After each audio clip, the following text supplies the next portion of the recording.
Откако Уставен суд укина неколку членови од правилата за снабдување со топлинска енергија, со кои на граѓаните им се олеснува исклучувањето од системот на парно грење, првиот човек на регулаторната комисија за енергетика Марко Бислимовски алармира дека тоа може да доведе до нагло исклучување на повеќе корисници, а со тоа зголемување на цената на услугата.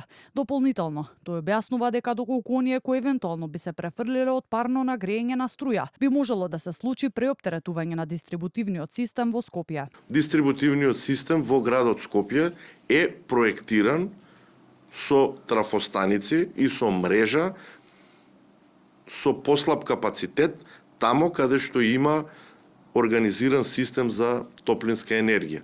Апсолутно ние како регулаторна комисија за енергетика ќе ја почитуваме одлуката на Уставниот суд, но кажувам што ќе значи тоа во пракса.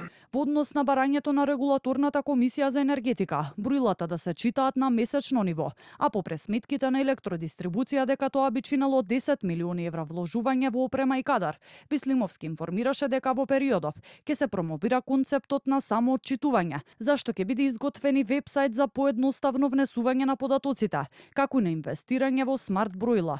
Дополнително се размислува и во сметките да биде наведено дали пресметката доаѓа од прочитано броило или паушално. Наместо тие 10 милиони евра кои што ги кажа Евана да се потрошат за да може еднаш месечно да се отчитува, тие 10 милиони евра да се искористат дополнително покрај планираните средства кои што ги има Евана за набавка на броила, да се искористат за набавка на броила со кои што ќе се така наречени паметни броила кои што ќе овозможат апсолутно да се регистрира состојбата исклучиво само за тековниот месец. Инаку од вчера во Службен весник беше објавен новиот закон за енергетика, од кој за околу 1800 носители за вршење на енергетски дејности произлезе обврска во рок од 30 дена да поднесат барање за промена на лиценците.